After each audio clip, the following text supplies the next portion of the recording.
মালাকুল মাউত মৃত্যুর সময় অনুযায়ী আমার আপনার কাছে পৌঁছায়া যাবে।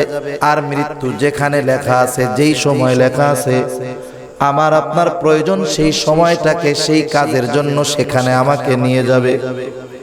আল্লাহ রব্বুল আলামিনের কাছে এই জন্য দোয়া করার প্রয়োজন, মৃত্যুটা জানি আসানের মৃত্যু হয়। আর সবচাইতে উত্তম মৃত্যু হলো শাহাদাতের মৃত্যু, আল্লাহর রাস্তায় মৃত্যু। এই দোয়াটা প্রতিটা মানুষের করা প্রয়োজন। তা যাই হোক, আল্লাহ বলতেছেন যে প্রতিটা মানুষের মৃত্যুর সুধা পান করতে হবে। মৃত্যুর কষ্ট তো সবার হবে। মৃত্যু তো এক কষ্টদায়ক যন্ত্রণার নাম। পয়গম্বরে আরবি মৃত্যু যন্ত্রণার কষ্ট পাইছেন। মা আয়েশা সিদ্দিকা রাদিয়াল্লাহু তাআলা আনহা বলেন, পয়গম্বরে আরবির মৃত্যু তো আমার কোলের মধ্যে তার মাথা থাকা অবস্থায় হইছে। আমি তো দেখেছি আল্লাহর নবীর হাতের পাশে ঠান্ডা পানির পাত্র ছিল। নবী বারবার পানির পাত্রের মধ্যে হাত দিতেন আর মুখের মধ্যে মুছতেন, আর বারবার বলতেন, নিশ্চয়ই মৃত্যু যন্ত্রণা বড় কষ্টের, নিশ্চয়ই মৃত্যু যন্ত্রণা বড় কষ্টের। আল্লাহর নবী দেখতে চাইছেন উম্মতের কেমন কষ্ট হবে। কিন্তু যেই মানুষগুলা মুমিন, আল্লাহর নবী তো রহমতের নবী, আমাদের জন্য সহজ করে দিয়েছেন। যেই মানুষগুলা মুমিন হবে মৃত্যুর কষ্ট তার ঠিকই হবে, কিন্তু কোরআনুল কারীমের ভাষায় মুমিনকে তো জান্নাতের সুসংবাদ দেওয়া হবে। মুমিন যখন জান্নাতের সুসংবাদ পাবে, মৃত্যু যন্ত্রণা হবে কিন্তু অনুভব করবে না।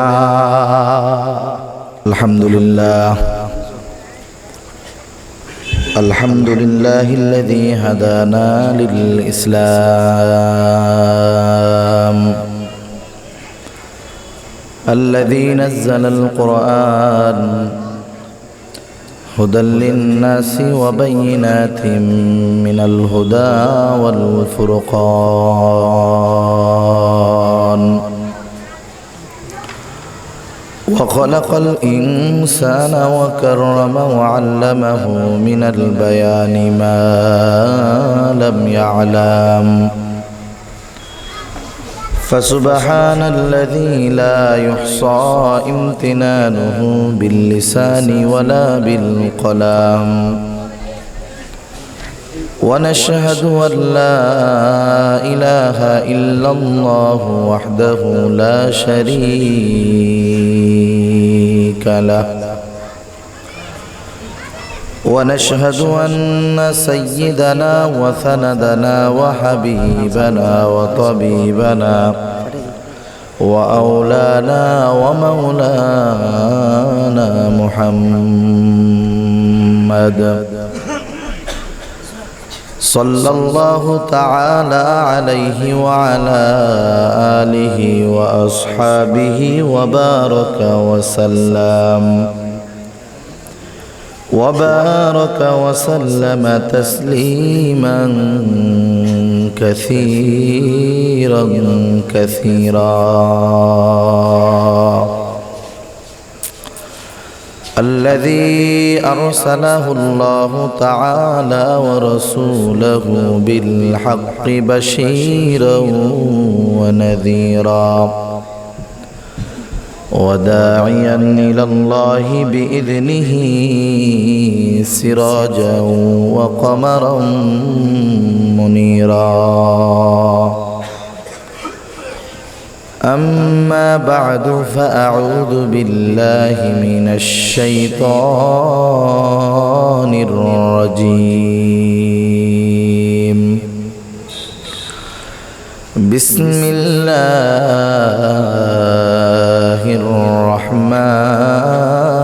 الرحمن الرحيم. كل نفس ذائقة الموت وإنما توفون أجوركم يوم القيامة فمن زحزح عن النار وأدخل الجنة فقد فاز وما الحياة الدنيا إلا متاع الغرور.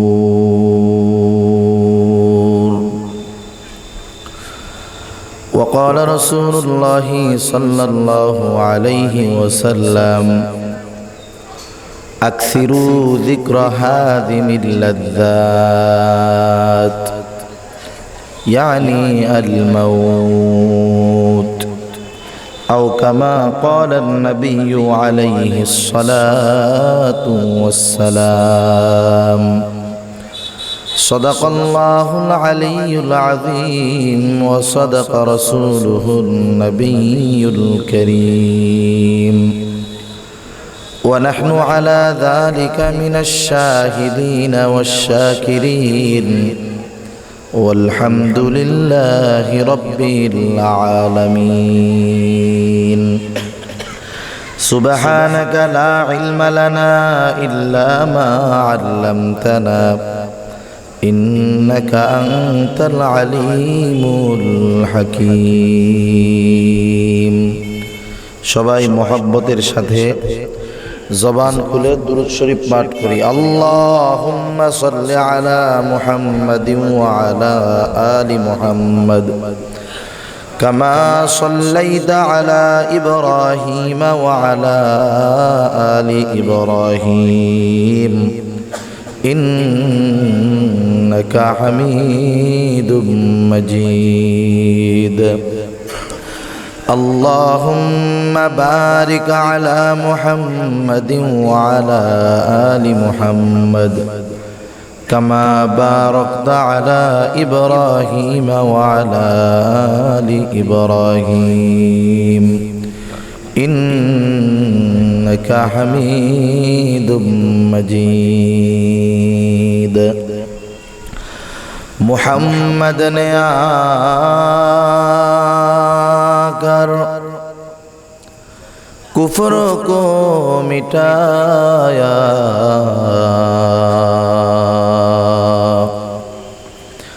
کفر کو مٹا کر صداقت کو بتایا، بلغ العلا بکمالہ کشف الدجى بجماله حسنت جميع خصاله صلوا عليه وآله لا إله إلا الله. অপারেটর সাহেব স্টেজের আওয়াজটা একটু বাড়াইতে হবে, স্টেজের মাইকের আওয়াজ বাড়াইতে হবে।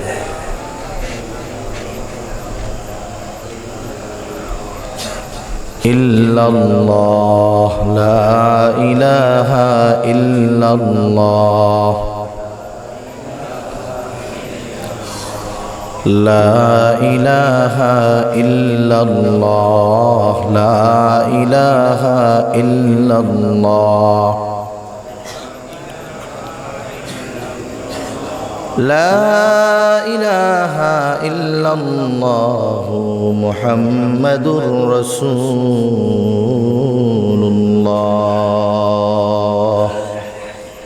সাল্লাল্লাহু আলাইহি ওয়াসাল্লাম।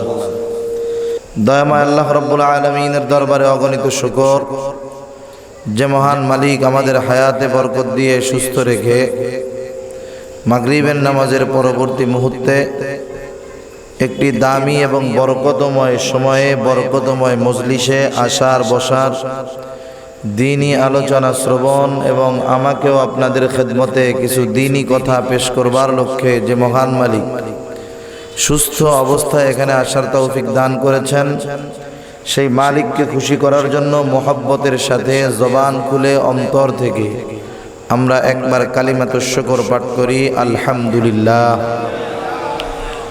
অগণিত দুরূদ ও সালাম সৈয়দুল আম্বিয়া আশরাফুল আম্বিয়া খাতামুল আম্বিয়া বিশ্ব নবী শেষ নবী শ্রেষ্ঠ নবী মুহাম্মাদুর রাসূলুল্লাহ সাল্লাল্লাহু আলাইহি ওয়াসাল্লামের প্রতি। আল্লাহ তাআলা আমাদেরকে মহব্বত করেছেন, ভালোবেসেছেন, তৌফিক দিয়েছেন, এজন্য আমরা এখানে আসতে পেরেছি, বসতে পেরেছি। কি বলেন? আল্লাহ তাআলার তৌফিক ছাড়া কোনো বান্দা নেকের কাজ করতে পারে না। আল্লাহ রাব্বুল আলামিনের তৌফিক ছাড়া কোনো বান্দা নিজের ইচ্ছায় কোনো কিছু সম্পাদনও করতে পারে না। সেজন্য প্রতিটা নেকের কাজের পেছনে আল্লাহ তাআলার দয়া থাকে, রহমত থাকে। আর নেকের কাজ যত ছোট হোক এটাকে তুচ্ছ মনে করা যাবে না। আবার গুনার কাজ যত ছোট হোক এটাকেও এমন নয় যে গুনাহ মনে করলাম না। কারণ রাসূলুল্লাহ সাল্লাল্লাহু আলাইহি ওয়াসাল্লাম মা আয়েশা সিদ্দিকা রাদিয়াল্লাহু তাআলা আনহাকে বলেন, ও আয়েশা, তুমি কখনো কোনো গুনাহকে ছোট মনে করবা না। কারণ আল্লাহ তাআলা যদি চায় কিয়ামতের ময়দানে ওই ছোট গুনাহকে সামনে রেখে শাস্তি দিতে পারে। ঠিক কিনা বলেন? আবার কোনো নেকের কাজকে ছোট মনে করা যাবে না। কারণ কি? আল্লাহ তাআলার কাছে যদি ওই নেকের কাজটা পছন্দনীয় হয়ে যায়, আল্লাহ তাআলা ওই ছোট নেকের কাজের বদৌলতে আল্লাহ তাআলা জান্নাত দিয়ে দিবেন। সুবহানাল্লাহ। হাদিসের মধ্যে তো অনেক উপমা, অনেক ঘটনা রাসূলুল্লাহ সাল্লাল্লাহু আলাইহি ওয়াসাল্লাম থেকে বর্ণিত আছে যে মানুষেরা ছোট ছোট নেকের কাজ করার দ্বারা কিয়ামতে আল্লাহর তরফ থেকে মাপ পেয়ে জান্নাতে চলে যাবে। আবার ছোট ছোট গুনার কাজ করছে, একটা বিড়ালরে আটকায় রাখছে, খাইতে দেয় নাই, না খাইতে পাইয়া বিড়াল মারা গেছে। আল্লাহ তাআলা এই অন্যায়টুকুর কারণে এক মহিলাকে জাহান্নামে দিবেন।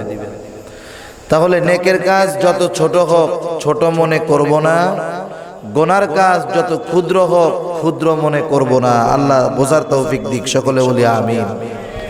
সম্মানিত উপস্থিতি, আমি আপনাদের খেদমতে পবিত্র কোরআনুল কারীমের একটা আয়াত তিলাওয়াত করেছি এবং রাসূলুল্লাহ সাল্লাল্লাহু আলাইহি ওয়াসাল্লামের অগণিত হাদিস থেকে একটা হাদিস পাঠ করেছি। আল্লাহ তাআলার কাছে তৌফিক চাই অল্প সময়ের মধ্যে আল্লাহ তাআলা আমার জবান থেকে কিছু কথা বের করেন, যে কথাগুলো আমার এবং আপনাদের সকলের দুনিয়া এবং আখিরাতের জন্য কল্যাণ করা হয়। সকলে বলি আমিন। এ দুনিয়া হলো ক্ষণস্থায়ী, আখিরাত চিরস্থায়ী। এই জন্য দুনিয়ার যা কিছু আছে সব ক্ষণস্থায়ী। লাভ, লস, সম্মান, ব্যবসা, কষ্ট, আরাম, দুনিয়ায় যা কিছু আছে সব ক্ষণস্থায়ী। আর আখিরাত হলো চিরস্থায়ী। সেই জন্য আখিরাতের আরাম, শান্তি, কষ্ট, ক্লেশ এগুলো চিরস্থায়ী। সেজন্য প্রতিটা মানুষের উচিত দুনিয়াবী জীবনের চাইতে আখিরাতের জীবনকে প্রাধান্য বেশি দেওয়া। ঠিক কিনা বলেন? কারণ কোন সময় মালাকুল মউত মৃত্যুর পরওয়ানা নিয়ে হাজির হয়ে যায় এটা বলা যায়? কেউ কি বলতে পারবে যে এখান থেকে আমি বাড়ি ফিরে যাইতে পারবো? গ্যারান্টি আছে? তার উত্তম নজির, উদাহরণ তো আজকে আপনাদের সামনেই আছে। শুনলাম একজন মাহফিল শুনতে আসছেন, আসরের পরে স্ট্রোক করছেন, দুনিয়া থেকে চলে গেছেন। উনি কি জানতো যে এই জায়গা আসলে ওনার মৃত্যু হবে? মালাকুল মউত তৈয়ার আছে যে এইখানে তার মৃত্যু আল্লাহ লেখা রাখছে। ওই সময় আল্লাহ তাআলা তার মৃত্যু লেখা রাখছে, তাই মৃত্যু হয়েছে। এইরকম ভাবে প্রতিটা মানুষের মৃত্যুর নির্ধারিত সময় আল্লাহ তাআলা ঠিক করে রাখছেন। সেটা আল্লাহ জানেন, কিন্তু কোনো মানুষ জানে না তার নির্ধারিত সময়টা কি। কোনো মানুষ জানে? সেজন্য এটা তো একটা অনিশ্চিত সময়। যে কোনো সময় আমার সামনে মালাকুল মউত মৃত্যুর পরওয়ানা নিয়ে হাজির হতে পারে। এই জন্য প্রতিটা মানুষের উচিত মৃত্যুর জন্য তৈয়ার থাকা। ঠিক কিনা বলেন? আল্লাহ তাআলা কোরআনুল কারীমের ভিতরে আমাদেরকে মৃত্যুর কথা জানায় দিয়েছেন যে মৃত্যু তো এমন এক সত্য, নাস্তিক আল্লাহকে অস্বীকার করে। তার কথা হলো যে এই পৃথিবী এমনে এমনেই সৃষ্টি হয়েছে। আর আমরা কি বলি? এমনি হয়েছে? সৃষ্টি করছে কে? আল্লাহ সৃষ্টি করেছেন। যেই নাস্তিক আল্লাহ তাআলাকে মানে না, সেই নাস্তিক কিন্তু মৃত্যুকে অস্বীকার করতে পারে না। মৃত্যু হলো ইউনিভার্সাল ট্রুথ, চিরন্তন সত্য। প্রতিটা প্রাণীকে মরতে হবে, মানুষকে মৃত্যুর সুধা পান করতেই হবে। আজ অথবা কাল, ঠিক কিনা বলেন? আল্লাহ তাআলা বলেন মৃত্যু আল্লাহ কেন দিয়েছেন? মৃত্যু আল্লাহ তাআলা দিয়েছেন, মৃত্যু হলো একটি পর্দা। মৃত্যু হলো একটি পর্দা। মৃত্যুর সাথে সাথে দুনিয়াবি জগতের থেকে আমরা আরেকটা জগতে স্থানান্তর হয়ে যাই। এই জন্য মৃত্যুকে বলা হয় ইন্তেকাল, স্থানান্তরিত হওয়া। আমরা দুনিয়ার জগৎ থেকে আরেকটা জগতে প্রবেশ করি, স্থানান্তর হই। এই জগতে দেহ আছে, হয়তো ওই জগতে দেহ নাই, কিন্তু রূহ আছে। আমি স্থানান্তরিত হয়ে আরেকটা জগতে যাই, সেই জগৎটার নাম হলো আলমে বরজখ। আলমে বরজখে কিছুদিন বা কিছু কাল অবস্থান করার পর আল্লাহ তাআলার ইলমে আছে কখন কিয়ামত হবে, আবার ওই জগৎ থেকে হাসরের ময়দানে আল্লাহ উঠাবেন। কেন উঠাবেন আল্লাহ? কারণ ওই দিনটা হলো প্রতিদান দিবস। ওই দিনটা হলো দুনিয়ায় আমি কি আমল করেছি, যেই আমল করছি সেই আমলের প্রতিদান দিবস হলো কিয়ামতের দিন। আর সেই দিনের একচ্ছত্র অধিপতি হলেন কে বলেন? আল্লাহ। আল্লাহ বলেন মালিক ইয়াউমিদ্দিন। আল্লাহ তাআলা কিয়ামতের দিনের হিসাব দিবসের মালিক, একচ্ছত্র অধিপতি। সেই দিন আমার আপনার হিসাব নিকাশ হবে। যে হিসাব নিকাশের পরে জাহান্নাম থেকে মুক্তি পাবে সেই সফল, ঠিক কিনা বলেন? জান্নাতে যে ঢুকবে সেই সফল। আর যে জাহান্নাম থেকে নিষ্কৃতি পাবে না, জান্নাত পাবে না, সে হলো চূড়ান্ত মানের বিফল। তার মতো বিপদগ্রস্ত আর কেউ থাকবে না, ঠিক কিনা বলুন? আল্লাহ তাআলা বলেন যে কিয়ামতের দিন আমার আপনার দুনিয়ার আমল কর্মকাণ্ডের হিসাব করে আল্লাহ তাআলা সেই দিন এর প্রতিদান আমাকে আপনাকে দান করবেন। আল্লাহ বলেন وَنَضَعُ الْمَوَازِينَ الْقِسْطَ لِيَوْمِ الْقِيَامَةِ فَلَا تُظْلَمُ نَفْسٌ شَيْئًا وَإِنْ كَانَ مِثْقَالَ حَبَّةٍ مِّنْ خَرْدَلٍ أَتَيْنَا بِهَا وَكَفَى بِنَا حَاسِبِينَ। আল্লাহ তাআলা কিয়ামতের ময়দানে ইনসাফের মানদণ্ড আল্লাহ তাআলা কায়েম করবেন, ন্যায় বিচারের আদালত আল্লাহ কায়েম করবেন। আল্লাহ বলেন সেই দিন তো ন্যায় বিচার এমন হবে, ফালা তুযলামু নাফসুন শাইআ। সেই দিন কারো প্রতি যারা পরিমাণ অন্যায় করা হবে না, জুলুম করা হবে না। যে যেমনটা দুনিয়ায় করছে তার প্রতিদানটা তেমনই দেওয়া হবে। শুধু তাই নয়, আল্লাহ তাআলা বলেন ওয়া ইন কানা মিসকালা হাববাতিন মিন খারদালিন আতাইনা বিহা।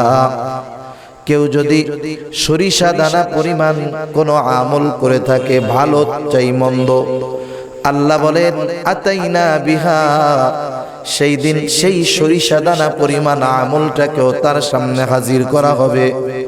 শুধু হাজির করা হবে তা নয়, আল্লাহ বলেন হিসাব তো নেওয়া হবেই হবে। আর এত মানুষ, যত মানুষ হোক না কেন, সব মানুষের হিসাব নেওয়ার জন্য আল্লাহ তাআলাই যথেষ্ট। হিসাব গ্রহণের পরে প্রতিটা মানুষের জন্য দুইটা গ্রুপ হয়ে যাবে, হয়তো জান্নাতি না হয় জাহান্নামী। ফারিকুন ফিল জান্নাতি ওয়া ফারিকুন ফিস সাঈর। এক দল হবে জান্নাতের, আর এক দল হবে জাহান্নামের। এত কিছু হবে, এই পরকালীন জগতে হিসাব নিকাশ হবে, জান্নাত জাহান্নাম হবে। ওই জগৎটার শুরু হবে প্রতিটা মানুষের মৃত্যুর মাধ্যমে, ঠিক কিনা বলুন? এই জন্য আল্লাহ রাব্বুল আলামিন স্মরণ করায় জানায় দেন কোরআনুল কারীমের মধ্যে, কুল্লু নাফসিন যায়িকাতুল মাউত। মানুষের এই কথা জানা আছে, এরপরেও আল্লাহ স্মরণ করায় দেন প্রতিটা প্রাণীর মৃত্যুর স্বাদ আস্বাদন করতে হবে। মাউতু কাসিন কুল্লু নাফসিন শারিবুন কবরু বাইতিন কুল্লু নাসিন দাখিলুন। মৌতের শরবত সবাইকে পান করতে হবে। মৃত্যু থেকে পালানোর কোনো উপায় নাই, মৃত্যু থেকে পালানোর কোনো জায়গা নাই। যার যেই জায়গায় যেই সময়ে আল্লাহ তাআলা মৃত্যু লিখে রাখছেন, তার একটা মুহূর্ত আগে সে মরবে না, এক মুহূর্ত পরেও সে মরবে না। আল্লাহ তাআলা বলেন, ফাইদা জাআ আজালুহুম লা ইস্তাখিরুনা সাআতাও ওয়া লা ইস্তাকদিমুন। মৃত্যু তো আসবে, তার নির্ধারিত সময়ে এক সেকেন্ড কি এক মুহূর্ত লেট করবে না, এক মুহূর্ত আগেও আসবে না। এই জন্য দুনিয়ার অনেক মানুষ হসপিটালের বেডে আছে, লাইফ সাপোর্ট লাগায় রাখছে, অক্সিজেন লাগায় রাখছে, বছরের পর বছর অতিবাহিত হয়ে যায়, ভাত খায় নাই, রুটিও খায় নাই, চাও খায় নাই, নাকের মধ্যে দিয়া পাইপ দিয়া রাখছে, বছরের পর বছর বেঁচে আছে, খাবারের জন্য মরে নাই, কারণ হায়াত এখনো আছে, ঠিক কিনা বলুন? আবার দুনিয়ার অনেক মানুষ সুস্থ সবল, বাড়ি থেকে বাজারে আসছে, সুস্থ অবস্থায় বাড়িতে ফিরতে পারে নাই, বাড়িতে যখন ফিরছে তার নামটা হয়ে গেছে লাশ। মৃত্যু তো এমন এক কঠিন সত্য, কোথায় পালাবেন মৃত্যু থেকে? আল্লাহ বলেন, আইনামা তাকুনু ইউদরিকুমুল মাউত ওয়ালাউ কুনতুম ফি বুরুজিম মুশাইয়াদা। আমি আপনি যদি সুদীর্ঘ মজবুত দুর্গের ভিতরেও পলায়ন করি, মালাকুল মউত নির্ধারিত সময়ে আমার আপনার মৃত্যু নিয়ে যথাস্থানে উপস্থিত হয়ে যাবে। পালানোর উপায় নাই।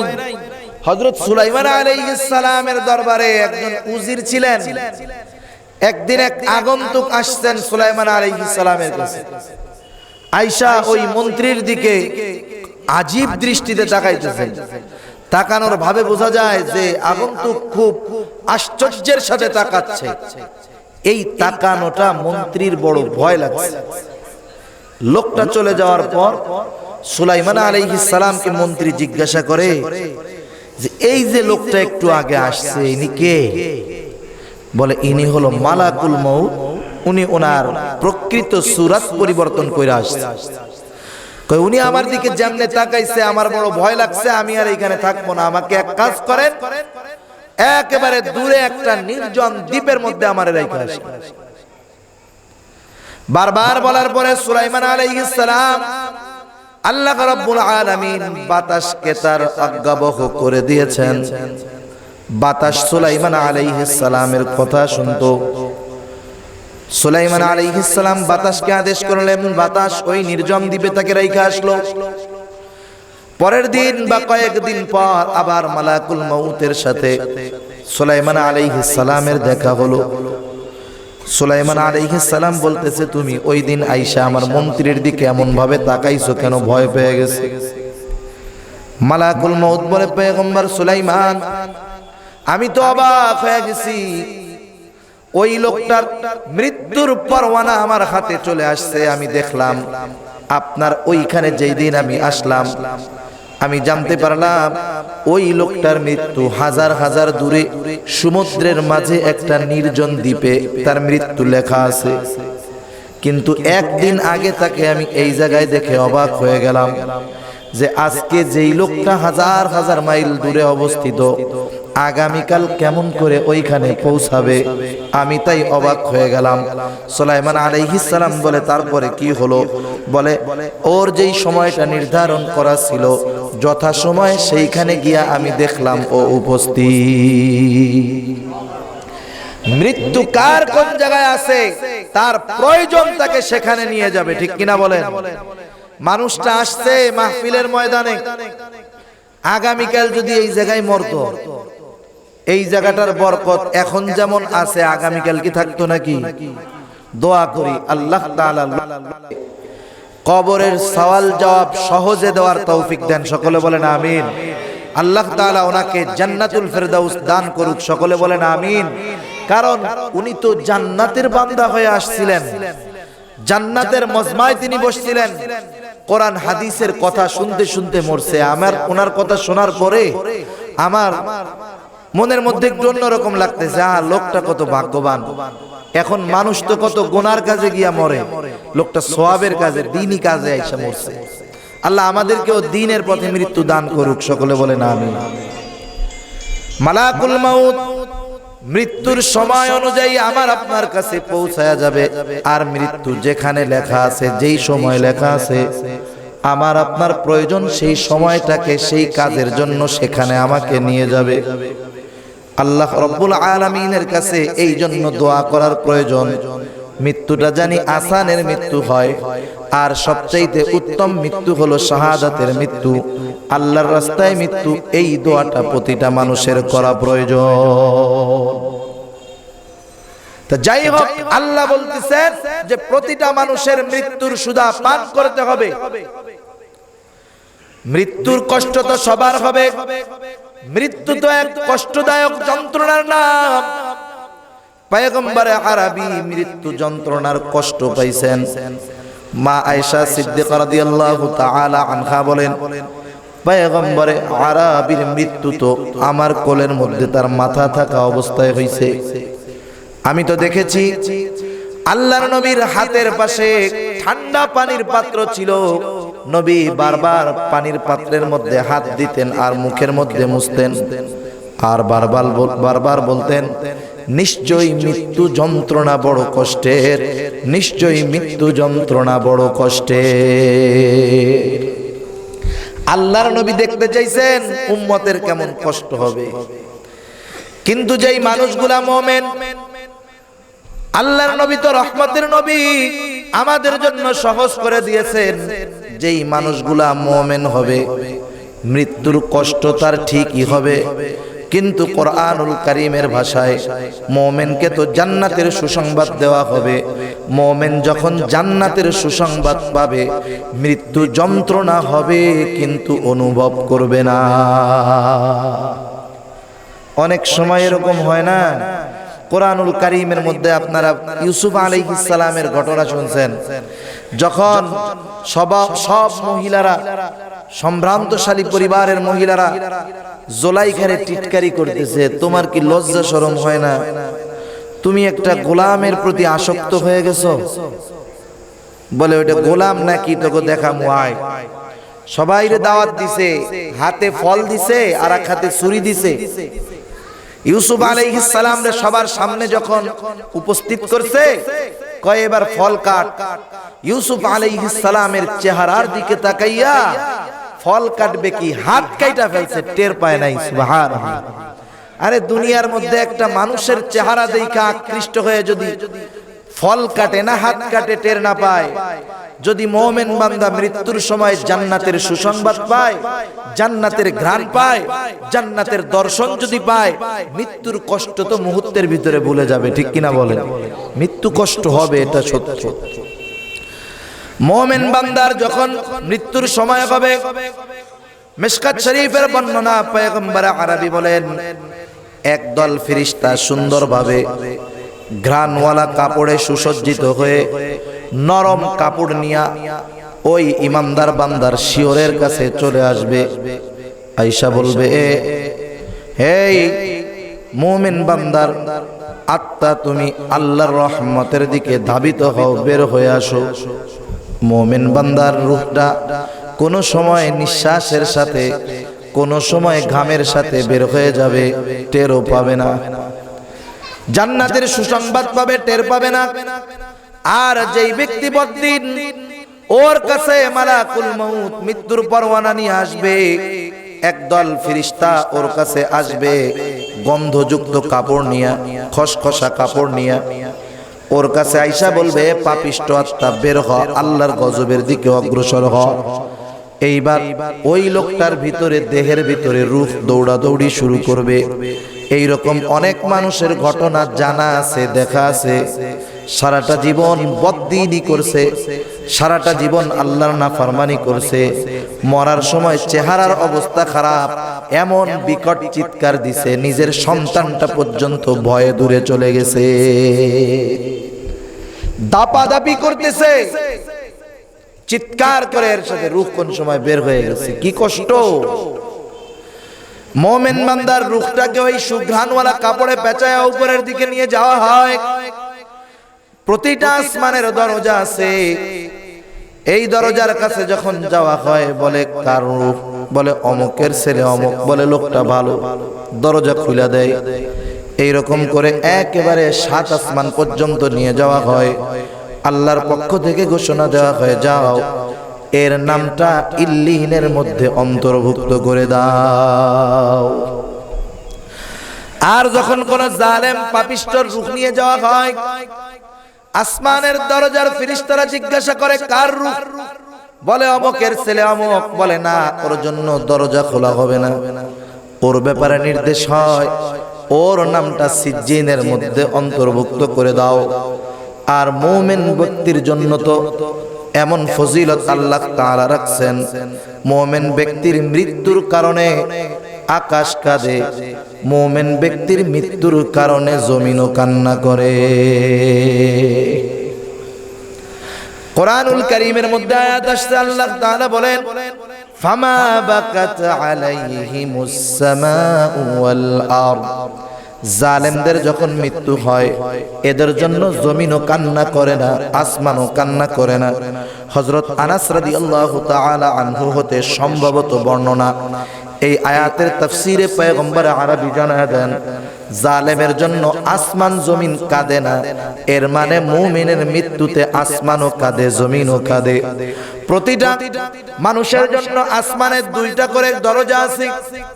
একটা দরজা দিয়া প্রতিটা মুমিনের নেক আমল আল্লাহর কাছে পৌঁছায়, আর একটা দরজা দিয়া মুমিনের জন্য রিজিক আল্লাহ দুনিয়ায় পাঠায়। মুমিন যখন মারা যায় এইবার ওই দরজাটা বন্ধ হয়ে যায়, রিজিকের দরজা বন্ধ হয়ে যায়, আমল যাওয়ার দরজাটা বন্ধ হয়ে যায়। এই জন্য এই আসমানের এই দরজা মুমিনের জন্য কান্না করে। শুধু তাই নয়, মুমিন যেই জায়গায় চলে, যেই জায়গা দিয়ে হাঁটে, তার মৃত্যুর কারণে সেই জায়গা দিয়ে সে আর চলে না। সে যেই জায়গা দিয়ে চলতো তার অনুপস্থিতি অনুভব করে জমিনের ওই জায়গাগুলা কান্না করে। আর জালেম মরলে কান্দে না, খুশি হয়। যখন এইভাবে রূহটা এবার কবরের ভিতরে লাশ রাখা হয়, রূহ ফেরত দেওয়া হয়, প্রতিটা মানুষের দাফন কার্য কমপ্লিট করার 40 কদম যাইতে যতটুকু সময় লাগে এতটুকু সময় পর কবরের মধ্যে মুনকার নাকির উপস্থিত হয়ে যায়। আয়েশা প্রশ্ন করে, মার রব্বুক ওয়া মা দীনুক। এক বর্ণনায় আসছে ওমান নাবিয়ুক, আরেক বর্ণনায় আসছে আল্লাহর নবীকে দেখায় জিজ্ঞাসা করে, মা হাযার রাজুল আল্লাযী বুইসা ফীকুম। প্রথম প্রশ্ন, মার রব্বুক, তোমার রব কে? বলে তোমার রব কে? ও তো সারাটা জীবন রবের গোলামি করে নাই, ও গোলামি করছে টাকার গোলামি, ঠিক কিনা বলে? ও গোলামি করছে নেতার গোলামি, ও গোলামি করছে সন্ত্রাসের গোলামি। ওর রব তো আল্লাহ না, ও তো বলতে পারবে না, ও বলবে লা আদ্রি, আমি কিছুই জানি না। 2 নাম্বার প্রশ্ন করবে, আমা দীনুক, তোমার দিন কি, তথা তুমি কোন মতাদর্শের উপরে জীবনকে পরিচালিত করছো? যদি কেউ কোরআন সুন্নাহর আলোকে জীবনকে পরিচালিত না করে থাকে, সে তো কোরআনের বিপরীত জীবন চালাইলো, সে শরীয়তের বিপরীতে জীবন চালাইলো, সে বলতে পারবে না তার দিন কি, সে বলবে লা আদ্রি, আমি কিছুই জানি না। 3 নাম্বার প্রশ্ন তাকে করবে, আমান নাবিয়ুক, অথবা বলবে মা হাযার রাজুলুল্লাযী বুইসা ফীকুম। আল্লাহর নবীকে দেখায় বলবে, এই লোকটাকে যাকে তোমাদের কাছে পাঠানো হয়েছে। ওই লোকটা বলতে পারবে না, বলবে লা আদ্রি, আমি কিছুই জানি না। প্রশ্নের জবাব যখন দিতে পারবে না, ঘোষণাকারী ঘোষণা করবে, আল্লাহর তরফ থেকে ঘোষণা হবে, কাযাবা আবদি কাযাবা আবদি ফাফরিশু মিনান নার ওয়ালবিসু মিনান নার ওয়াফতাহু লাহু বাবান ইলান নার। বলবে আমার এই বান্দা মিথ্যা বলেছে, মিথ্যা বলেছে। জাহান্নাম থেকে আগুন আইনা আগুনের বিছানা তার কবরের মধ্যে বিছায় দাও, জাহান্নাম থেকে আগুনের পোশাক এনে পরায় দাও, তার কবরের সাথে জাহান্নামের সাথে দরজা খুলে দাও। আর এক হাদিসের মধ্যে আসছে, নবী আমার বলেন, দুই পাঁজরের হাড়কে মাটি দ্বারা এমন ভাবে চাপ দেওয়া হবে এক পাঁজরের হাড়টা অপর পাঁজরের মধ্যে ঢুকে যাবে। শুধু তাই নয়, এই লোকটার কবরকে সংকীর্ণ করে দেওয়াই হবে। এই ব্যক্তির কবরটা হয়ে যাবে বিচ্ছুর ঘর, সাপের ঘর। বিভিন্ন রকমের শাস্তি তার জন্য হতে থাকবে। আল্লাহর নবী বলেন, কবরের মধ্যে আযাবের ফেরেশতা থাকবে। একজন ফেরেশতা থাকবে, সে বধির, কানে শুনে না, চোখে দেখে না। বড় হাতুড়ি তারে দেওয়া হয়েছে।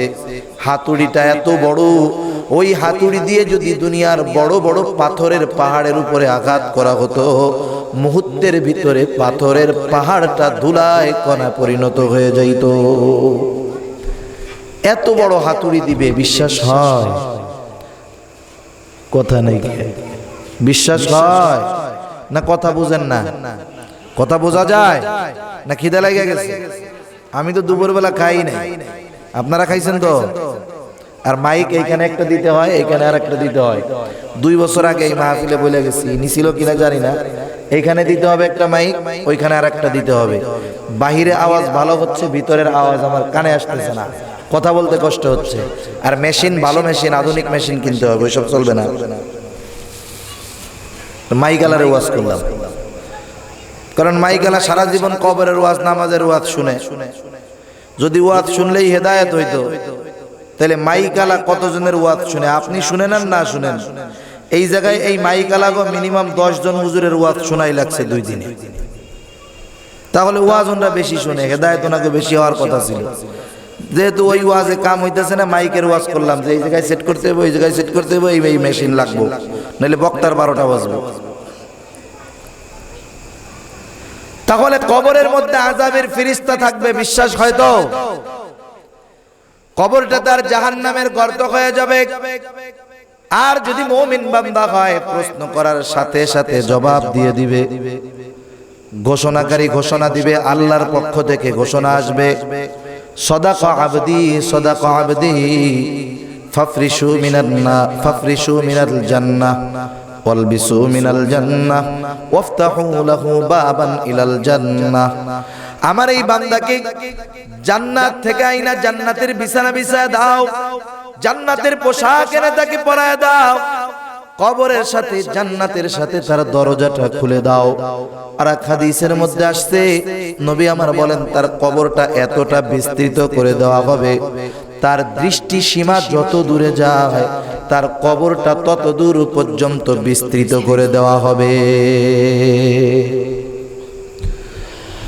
আর এক হাদিসের মধ্যে আসছে, প্রশ্নের জবাব দেওয়ার পর ফেরেশতারা বলবে, নুম কানাউমিল আরুস, তুমি ঘুমাইতে থাকো নতুন দুলা যেরকম ঘুমায়।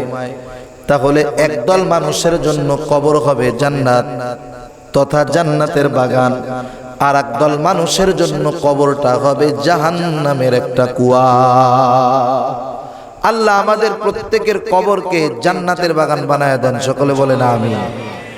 কবরে তো থাকতে হবে দীর্ঘ একটা সময়।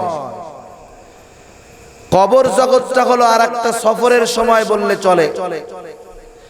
এই কবর জগৎ আলমে বরজখ, এই জগৎটা শেষ হবে একটা সিংহায় ফুৎকার দেওয়ার মাধ্যমে। ইসরাফিল আলাইহিস সালাম সিংহায় ফুৎকার দিবেন। এর আগে অনেক কথা বলার মতো সময় সুযোগ কোনোটাই নাই। সমগ্র দুনিয়ার সব মাখলুকরে আল্লাহ শেষ করে দিবেন। আল্লাহ রাব্বুল আলামিন ইসরাফিল আলাইহিস সালামকে আদেশ করবেন, সিংহায় ফুৎকার দাও। যখন সিংহায় ফুৎকার দেওয়া হবে, যেই মানুষেরা যে অবস্থায় যে জায়গায় ছিল পুনরায় পুনরুজ্জীবিত হয়ে উঠা যাবে। জেরে আগুনে পোড়ানো হয়েছে, সেও পুনরায় পুনর্গঠিত হইয়া উঠা দৌড়ানো শুরু করবে। যাকে মাটিতে কবরস্থ করা হয়েছিল, সেও দৌড়ানো শুরু করবে উঠা। যাকে সাগরের মধ্যে কবর দেওয়ার জায়গা পাওয়া যায় নাই, ফালায় দেওয়া হয়েছিল, সেও উঠায় দৌড়াইতে থাকবে। সবাই বিবস্ত্র অবস্থায় দৌড়াবে, কেমন জানি সবার মধ্যে পেরেশান। আল্লাহর নবী আয়েশা সিদ্দিকা রাদিয়াল্লাহু তাআলা আনহাকে বলেন, কিয়ামতের ময়দানে সবাই যখন পুনরুত্থান দিবস, সবাই যখন পুনরুত্থিত হবে, সবাই উলঙ্গ থাকবে, বিবস্ত্র থাকবে। আয়েশা সিদ্দিকা রাদিয়াল্লাহু তাআলা আনহা বলেন, ইয়া রাসূলুল্লাহ, এটা তো লজ্জার ব্যাপার, একে কি অপরের দিকে তাকাবে না? নবী আমার বলেন, আয়েশা, এই দিন মানুষ এতটা চিন্তিত থাকবে যে একজন মানুষ অপরের দিকে তাকানোর কথা কল্পনাও করবে না।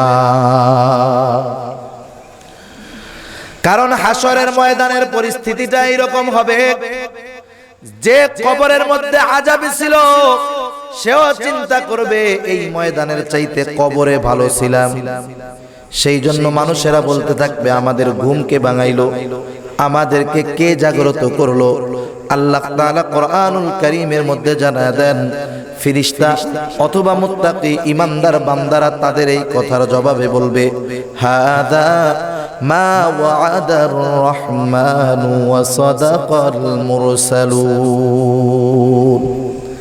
এই তো সেই দিন, সেই দিবস, যেই দিবসের ওয়াদা আল্লাহ করছেন, ঠিক কিনা বলেন?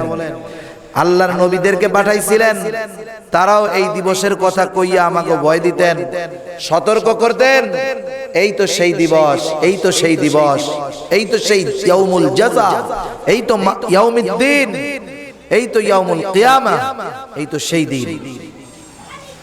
মানুষেরা উঠবে, পেরেশান হয়ে যাবে, সবাই জমা হয়ে যাবে। হাসর অর্থ একত্রিত করা, সব মানুষ একত্রিত হবে, সৃষ্টির শুরু থেকে নিয়ে শেষ পর্যন্ত সব মানুষেরা একত্রিত হবে।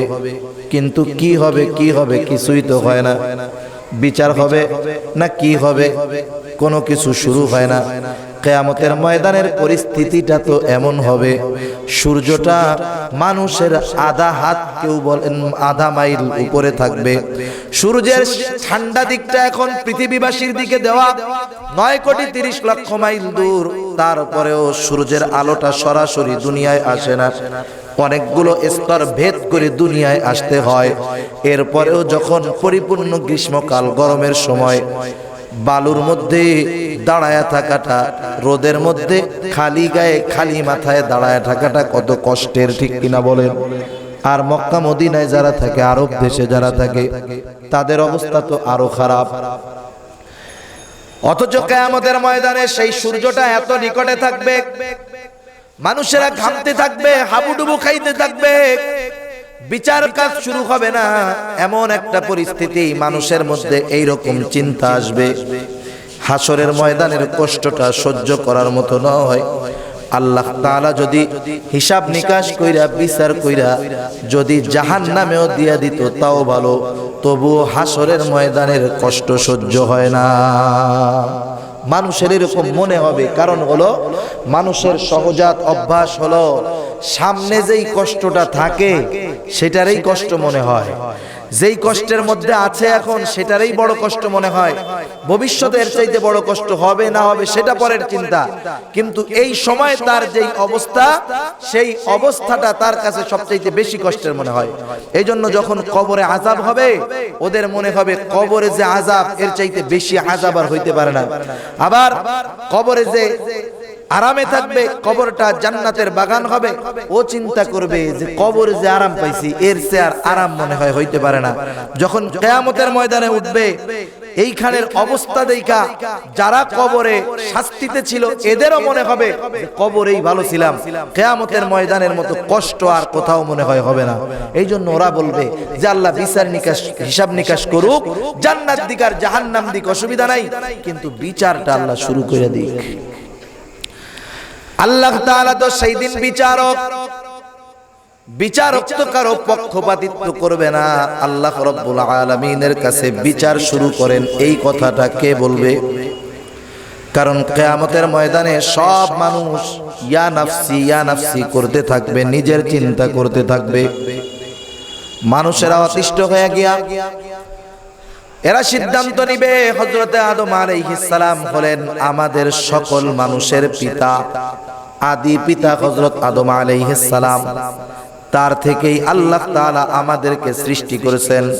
কারণ আল্লাহর নবী হাদিসের মধ্যে বলছেন, আল্লাহ তাআলা আদম আলাইহিস সালামকে সৃষ্টি করেছেন মাটি থেকে, আর আমাদের সকলকে সৃষ্টি করেছেন আদম আলাইহিস সালাম থেকে। বাবার কাছে আবদার নিয়ে মানুষেরা যাবে, হযরত আদম আলাইহিস সালাম বলবেন না, আজকের এই কঠিন মুসিবতের দিন আল্লাহর সামনে বিচার শুরু করার মতো সুপারিশ করার অবস্থা আমার নাই। তোমরা একটা কাজ করো, নূহ আলাইহিস সালামের কাছে যাও। নূহ আলাইহিস সালামের কাছে যাবে। নূহ আলাইহিস সালাম বলবেন না, এই ব্যাপারে আমি কিছু করতে পারবো না। উনি পাঠায় দিবেন আরেক নবীর কাছে। ইব্রাহিম আলাইহিস সালামের কাছে মানুষেরা আসবে। ইব্রাহিম আলাইহিস সালাম তো মুসলিম মিল্লাতের পিতা। ইব্রাহিম আলাইহিস সালামও বলবেন না, আজকের এই মুসিবতের দিন আল্লাহর সামনে বিচার শুরু করার সুপারিশ করতে আমি পারবো না, তোমরা যাও। মুসা আলাইহিস সালামের কাছে যাবে। মুসা আলাইহিস সালামও অস্বীকার করবে। ঈসা আলাইহিস সালাম তো রূহুল্লাহ। ঈসা আলাইহিস সালামের কাছে যাওয়ার পরে তিনি অস্বীকার করবেন, কিন্তু তিনি বলে দিবেন, শোনো, আজকের এই কঠিন মুসিবতের দিন আল্লাহ তাআলার যেই গোসা, আল্লাহর সামনে কেউ কথা বলতে পারবে না, একজন মাত্র পারবে, তিনি হলেন রাহমাতুল লিল আলামিন মুহাম্মাদুর রাসূলুল্লাহ সাল্লাল্লাহু আলাইহি ওয়াসাল্লাম। ওনারে যে কও, উনি আজকের এই দিনে আল্লাহর সামনে কথা বলতে পারবে। মানুষেরা আল্লাহর নবীর কাছে চলে যাবে। পয়গম্বর আরবি বলেন, আমি আল্লাহর কাছে যাইয়া আরশের নিচে সিজদায় পড়ে যাব। কতদিন কত সময় সিজদায় থাকবো আল্লাহই ভালো জানে। ওই সিজদার মধ্যে শুধু থাকবেন তা নয়, ওই সিজদার মধ্যে আমার আপনার নবী আল্লাহ তাআলার প্রশংসা জ্ঞাপন করবেন, হামদ পাঠ করবেন। কি পাঠ করবেন? নবী আমার বলেন, আল্লাহ তাআলাই সেটা শিখায়া দিবে। দীর্ঘ সময় অতিবাহিত হওয়ার পর আল্লাহ তাআলার গোসাটা কমে যাবে, গোসা কমে যাবে। আল্লাহ রাব্বুল আলামিন এইবার নবীকে বলবেন, হাবিব আপনি মাথা উঠান, আপনি সুপারিশ করুন, আমি আল্লাহ আপনার সুপারিশ কবুল করব। আর নবীও বুঝা শুনাই সুপারিশ করবেন। আল্লাহর নবীরে সুপারিশের পাওয়ার দেওয়া হয়েছে, এর মানে উনি যাকে খুশি তাকে সুপারিশ করবে না।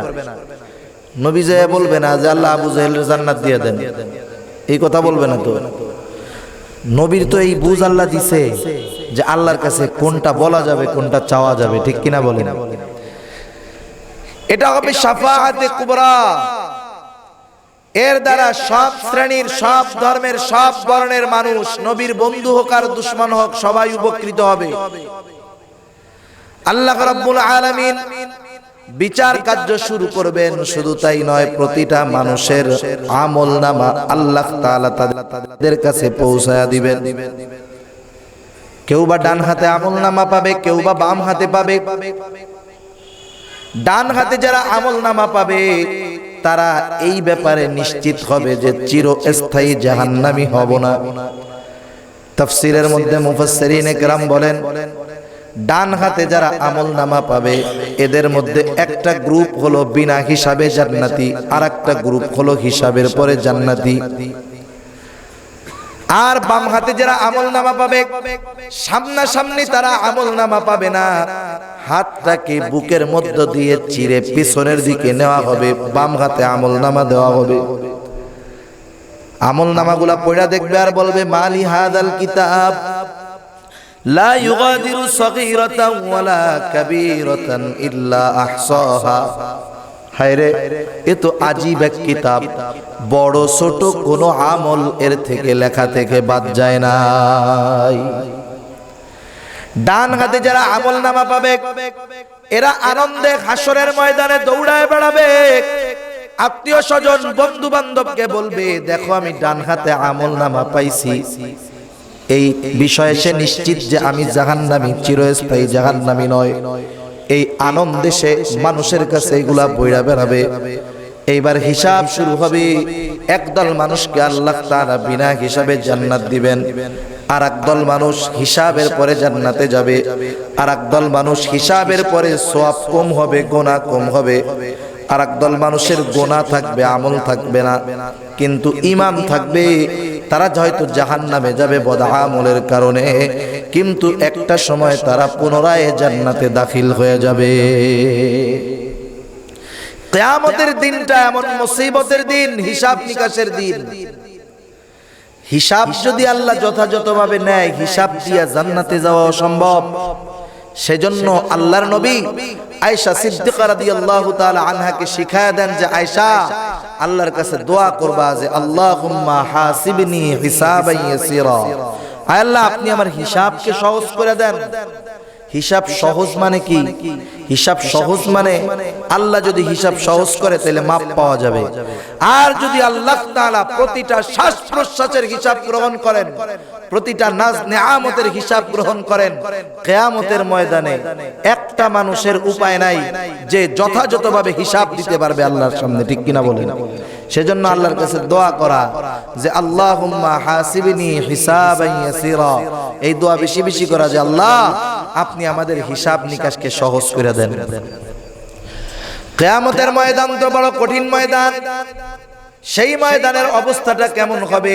আল্লাহ তাআলা বলেন দুনিয়ায় যারা আপন ছিল পরকালে তারা পর হয়ে যাবে। কিয়ামতের ময়দানে সবচাইতে আপন হবে মুহাম্মাদুর রাসূলুল্লাহ সাল্লাল্লাহু আলাইহি ওয়াসাল্লাম।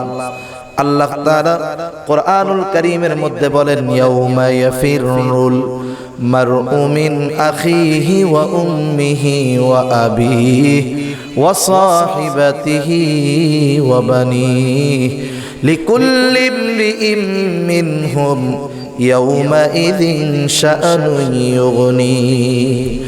আল্লাহ বলেন সেই দিন ভাই তার ভাইয়ের থেকে পালাবে। ওয়া উম্মিহি ওয়া আবিহি, হায়রে কিয়ামতের ময়দান তো এমন কঠিন ময়দান। আল্লাহর নবী বলেন সেই দিন ভাই ভাইয়ের থেকে পালাবে, পিতা সন্তানের থেকে, সন্তান পিতার থেকে পালাবে।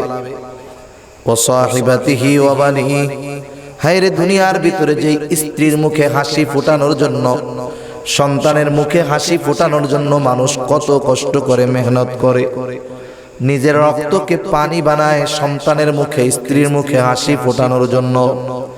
সেই দিন এই স্ত্রী সন্তান থেকে বাবাও পালাবে, বাবাও পালাবে, সন্তানও বাবার থেকে পালাবে, স্বামীও স্ত্রীর থেকে পালাবে, স্ত্রীও স্বামীর থেকে পালাবে। সবার চিন্তা থাকবে না জানি ওইও আমার কাছ থেকে কিছু উপকৃত হতে চায়। বাপ ছেলের দিকে চিন্তা করবে না জানি আমার কাছে নেক টেক চাইয়া বসে। সম্ভবত তাফসীরে কবীরের মধ্যে আসছে এক ব্যক্তির গুনাহ আর সওয়াবকে আল্লাহর সামনে ওজন দেওয়া হবে, সমান সমান গুনাহ সমান, নেকও সমান। আল্লাহ তাআলা বলবেন বান্দা একটা নেকি যদি হয় তুমি জান্নাতে যাইতে পারবা। ওই লোকটা বলবে আল্লাহ দুনিয়ায় তো আমার কত মুহিব্বিন ছিল, বন্ধু ছিল, ভাই বেরাদার ছিল, আত্মীয় স্বজন ছিল, এদের কাছে গিয়া যদি আমি আমার দুরবস্থার কথা বলি একটা কেন 10টাও নেকি দিবে, অসুবিধা নাই। কারণ দুনিয়ার বড় বড় বিপদ যখন হইতো তারা আমার সহযোগিতার জন্য আগায় আসতো। কেউ অর্থ দিয়ে সহযোগিতা করত, কেউ সৎ পরামর্শ দিয়ে সহযোগিতা করত। আমি একটু আমার বন্ধুদের কাছে, আত্মীয় স্বজনের কাছ থেকে ঘুরে আসলে নেকিটা পাওয়া যাব। আল্লাহ তাআলা বলবেন যাও। লোকটা এবার বন্ধু বান্ধবের কাছে যাবে। দুনিয়ায় যাদের সাথে আড্ডা মারতো, চা খাইতো, গল্প করতো, বন্ধু বান্ধবরা কিয়ামতের কঠিন মুসিবতের দিন বন্ধুত্বের পরিচয় দিবে না। সেই দিন তারা তার বন্ধুত্বকে অস্বীকার করে বসবে। বন্ধুর কাছে নেকি পাবে না। আত্মীয় স্বজনরে কত কাজে সহযোগিতা করছে, আত্মীয় স্বজনের কাছে যাবে, আত্মীয় স্বজন সহযোগিতা করবে না, স্ত্রী করবে না, সন্তান করবে না, ভাই করবে না, বাপও করবে না।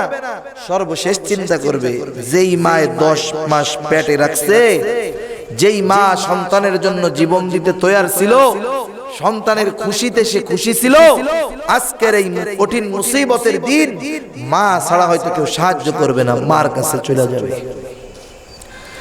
মার কাছে গিয়া নিজের অবস্থার কথা বলবে, মা আমি তো তোমার সেই সন্তান, যেই সন্তানের জন্য মাসের পর মাস তুমি রাতে ঘুমাতে পারো নাই, তবুও কিন্তু সন্তানকে এত মহব্বত করছো, বিরক্ত হও নাই।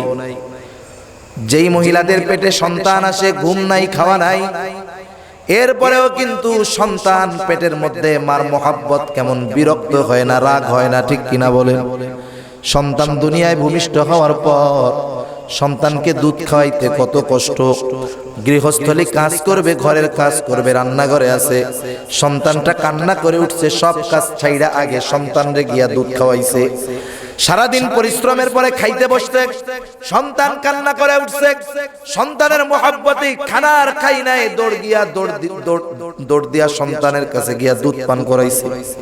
এই মহব্বতের মা কত কষ্ট করছে, সন্তান বিরক্ত করছে, বাবা বিরক্ত হয়ে গেছে, তবু মা বিরক্ত হয় নাই, ঠিক কিনা বলুন? এই মহব্বতের মা সেই দিন মায়ের কাছে এইসব কথা বলবে, মা আমি তো তোমার সেই সন্তান, আজকে একটা মাত্র নেকির জন্য জান্নাতে যাইতে পারি না, একটা নেকি দাও। মায়ের সামনে এমন আবেগময় কথা কোনো কাজে আসবে না। সরাসরি মা ওই সন্তানকে স্বীকৃতি দিবে না, মাতৃত্বকে অস্বীকার করে বসে বলবে, দুনিয়ায় আমার বিবাহ হয়েছিল ঠিক, আমার কোনো সন্তান হয় নাই। কঠিন মুসিবত ভুলে যাবে রে ভাই, দুনিয়ার সামান্য মুসিবতে সন্তানকে ভুলে যায় মানুষ। সিডর হইছে মহব্বতের সন্তান, বাপ ধরে রাখছে দুই হাতে, যখন দেখে নিজে মরতেছে দুইটারই ছেড়ে দিছে। দুনিয়ার অল্প মুসিবত, এই মুসিবতে সন্তানকে ভুলে যায় মা বাবা, আর কিয়ামতের কঠিন মুসিবতের দিন সন্তান মা বাপরে মনে রাখবে না, মা বাবা সন্তানকে মনে রাখবে না, পালায়া পালায়া থাকবে। সেই কঠিন মুসিবতের দিন আমার আপনার হিসাব জানি সহজ হয়, জান্নাতে জানি যাইতে পারি, এই জন্য নিজেদের জীবনকে গড়ে তুলতে হবে, ঠিক কিনা বলুন? সেই জন্য প্রতিটা মানুষের প্রস্তুতি নিতে হবে, কেমন করে আখিরাতের ময়দানে সফল হওয়া যায়, জান্নাতে যাওয়া যায়। যদি জান্নাতে যাওয়া যায় তাহলেই সফল, আর যদি জান্নাতে না যাওয়া যায় এর মতো ব্যর্থ আর কেউ হতে পারে না। কিয়ামতের ময়দানে হিসাব গ্রহণ করবেন আল্লাহ। ওই দিন তো আল্লাহ তাআলা কাহ্হার সূরাতে থাকবেন, আবার আল্লাহ তাআলা রহিমও থাকবেন, দয়াওয়ালাও থাকবেন। আল্লাহ রব্বুল আলামিনের দয়াও সেই দিন কাজ করবে। কেমন দয়া থাকবে আল্লাহর! অথচ দুনিয়ার ভিতরে আল্লাহর নাফরমানি করি, অথচ কঠিন মুসিবতের দিন আল্লাহ বান্দার প্রতি কেমন ইহসানওয়ালা দয়াওয়ালা থাকবেন। আল্লাহ রব্বুল আলামিন এরকম করবেন, এক বান্দার আমলনামা দেখায় বলবেন, এই যে গুনাহগুলা তুমি করছো, এই গুনাহগুলা কি তুমি করছো? আল্লাহ তাআলা গোপনে ডাইকা জিজ্ঞাসা করবেন, বলবেন না আল্লাহ এসব করি নাই। ভয়ে বাঁচার জন্য মিথ্যা কথা বলবে। এইবার আল্লাহ তাআলা বলবেন, তুমি কি এইগুলা করো নাই? ও বলবে না করি নাই। আল্লাহ বলবেন, না কইরা থাকো, অসুবিধা নাই, এই গুনাহগুলার বদলে আমি আল্লাহ তোমাকে সওয়াব দিয়া দিলাম। ওই লোকটা এবার কাসুমাসু করবে, বলবে আল্লাহ আসলে ভুল হয়ে গেছে, আরো কিছু গুনাহ ছিল, এটা কইতে মনে নাই, আমার আরো কিছু গুনাহ ছিল। কেন এখন বলো কেন? কারণ এখন তো আল্লাহ তাআলা দয়া কইরা, রহমত কইরা আল্লাহ রব্বুল আলামিন তাকে মোবাইলগুলা বন্ধ করেন না রে ভাই, বুঝতে হয়। বারবার আসতেছে, বারবার আসতেছে।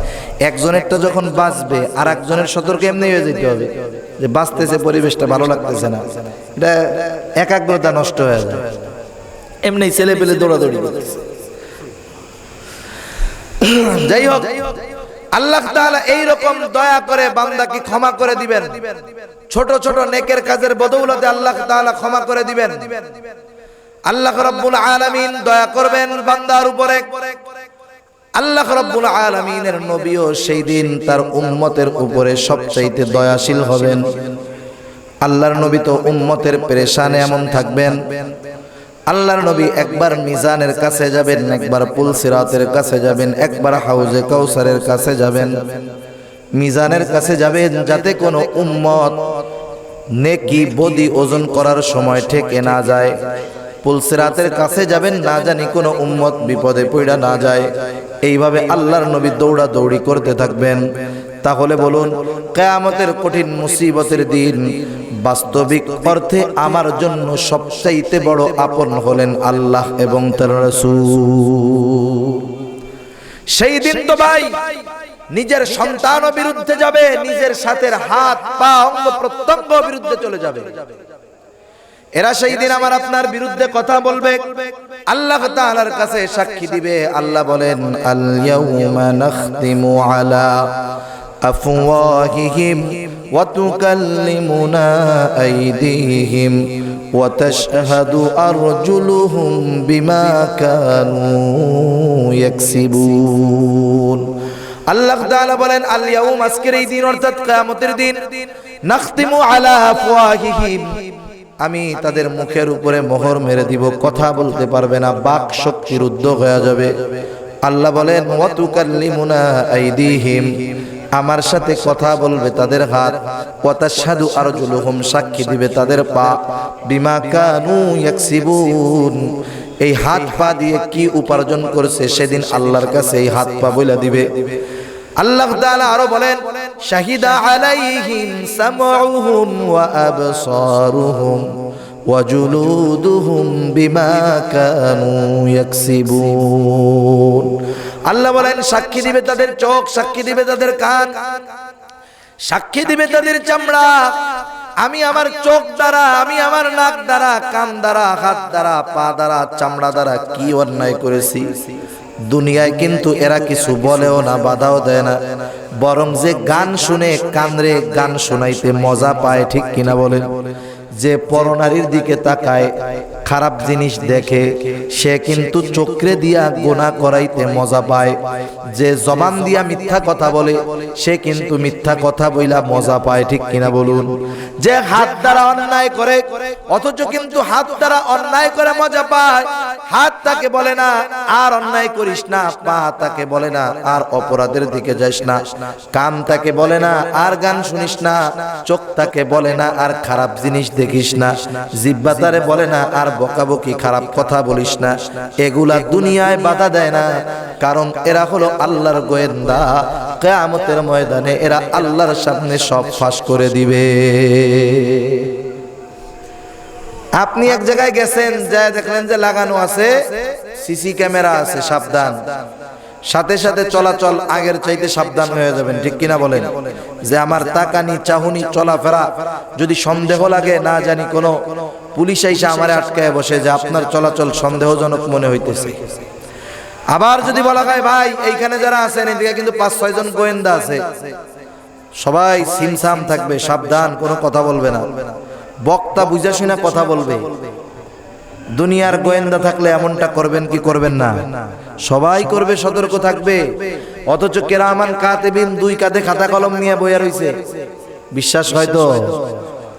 আল্লাহ বলেন কিরামান কাতিবিনা ইয়ালামুনা মা তা'মালুন তাফআলুন, আমরা কি করি কিরামান কাতিবিন জানে। কিরামান কাতিবিন এগুলা লেখা রাখে। শুধু কিরামান কাতিবিন নয়, আমার আপনার হাত পা অঙ্গ প্রত্যঙ্গ তো আমাদের সাথে গোয়েন্দা হিসাবে আছে। কিয়ামতের ময়দানে এরাও তো আমার পক্ষে অথবা বিপক্ষে সাক্ষী দিবে। শুধু তাই নয় রে ভাই, সূরা জিলজালের তাফসীরের মধ্যে আসছে যেই ব্যক্তি দুনিয়ার যেই জায়গায় বসে বদামল করবে, যেই সময়ে করবে, ওই সময় এবং স্থান আল্লাহর কাছে তার পক্ষে অথবা বিপক্ষে বলবে। কোন ব্যক্তি যদি দুনিয়ার কোন জায়গায় বৈশা নেকের কাজ করে, যেই সময় করবে ওই জায়গা এবং ওই সময় কিয়ামতের ময়দানে আল্লাহর সামনে তার পক্ষে সাক্ষী দিবে।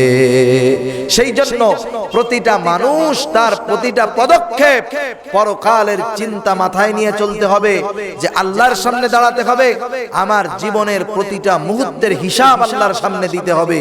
তাহলে সতর্ক হয়ে যাব আমরা। কারণ আজকে যদি অফিসে সিসি ক্যামেরা লাগানো থাকে, যে ঘুষ খায় ও অফিসের মধ্যে ঘুষ খাবে না, ঠিক কিনা বলেন? ও চিন্তা করবে সিসি ক্যামেরায় রেকর্ড হয়ে যেতেছে, অবস্থা খারাপ হয়ে যাবে। এতটুকু সিসি ক্যামেরার ভয় এরকম, যেই আল্লাহ সামিউন বাসির, সর্বশ্রোতা সর্বদ্রষ্টা, যত আস্তে বলি না কেন তিনি শুনেন, যত অন্ধকারে করি না কেন তিনি সবকিছু দেখেন, ঠিক কিনা বলেন? সে আল্লাহ তো আছে, কান্দে ফেরেশতা রাখছে, অঙ্গ প্রত্যঙ্গকে আমার আপনার পক্ষে বিপক্ষে সাক্ষী দেওয়ার জন্য গোয়েন্দা বানায় রাখছে। এরপরেও কেমন করে পরকালকে ভুলে আমরা গুনার দিকে যাই, এরপরেও কেমন করে পরকালকে ভুলে আমরা পাপের পথে যাই। আমরা যারা যাই, আমাদের মতো আমাদের মতো বোকা এবং নাফরমান আর কেউ নাই, ঠিক কিনা বলেন? সেজন্য প্রতিটা মানুষের পরকালীন চিন্তা মাথায় রাখতে হবে, কারণ আল্লাহ বলেন ফামান যুহজিহা আনিন নার ওয়া উদখিলাল জান্নাতা ফাকাদ ফাজ। আল্লাহ তাআলা বলেন যে জাহান্নাম থেকে বাইচা গেল, জান্নাতে ঢুকে গেল, ফাকাদ ফাজ, সে তো সফল কাম হয়ে গেল। আল্লাহ তাআলা এবার একটা সূক্ষ্ম কথা বলেন, ওমাল হায়াতুদ দুনিয়া ইল্লা মাতাউল গুরুর। মানুষ যে দুনিয়ার মোহে পড়ে আখিরাতকে ভুলে, দুনিয়ার মোহে পড়ে যে মানুষ গুনার দিকে যায়, দুনিয়ার মোহে পড়ে যে মানুষ অন্যায় করে, সুদ খায়, ঘুষ খায়, পরকালকে ভুলে যায়, এই জন্য আল্লাহ মনে করায় দেন, শুনা নাও দুনিয়া এটা মাতাউল গুরুর, খুবই ছোট একটা জিনিস। আল্লাহ তাআলা আরেক জায়গায় বলেন এই দুনিয়া হলো খেলতামাশার ঘর। এই দুনিয়াটা খেলতামাশা, ছোট বাচ্চা খেলাধুলা করে, ছোটবেলায় দেখবেন বিকাল বেলায় সুন্দর মতো পাটখড়ি দিয়া ঘর বানায়, বিকাল বেলায় যাওয়ার সময় লাথি একটা মেরে ভাঙা থুয়া চলে যায়, ঠিক কিনা বলুন? খেলতামাশা কষ্ট করে বানাইছে, ভাঙা ফেলাইছে। এই দুনিয়াটা ওইরকম খেলতামাশা। সেজন্য আমাকে আপনাকে প্রস্তুত থাকতে হবে, মৃত্যু কোন সময় আমার কাছে চলে আসে, কোন অবস্থায় আসে, আল্লাহর কাছে এই কামনা করতে হবে যে আমার আপনার মৃত্যুটা জানি ভালো কাজের মধ্যে, ভালো সময়ের মধ্যে আসে। সকলে বলেন আমিন। রাসূলুল্লাহ সাল্লাল্লাহু আলাইহি ওয়াসাল্লাম সোমবার আর বৃহস্পতিবারের দিন রোজা রাখতেন। আল্লাহর নবীকে জিজ্ঞাসা করা হলো রোজা কেন রাখেন এই দুই দিন? নবী আমার বললেন সোমবার রোজা রাখি, এই দিন আল্লাহ আমাকে দুনিয়ায় পাঠাইছেন, এই নিয়ামতের শুকরিয়া আদায়ার্থে এই দিন আমি রোজা রাখি। বৃহস্পতিবারের দিন রোজা রাখি, এর অন্যতম কারণ হলো এই দিন বান্দার আমল আল্লাহর কাছে পেশ করা হয়। আমি চাই আমার আমল যখন আল্লাহর কাছে দেওয়া হয় ওই অবস্থায় আমি যেন রোজাদার থাকি। সুবহানাল্লাহ। এজন্য প্রতিটা মানুষের এই কামনা করা উচিত, এই পথে চলা উচিত, যাতে করে মৃত্যুটা ভালো সময় হয়, ভালো মুহূর্তে হয়। তাহলে কি হবে?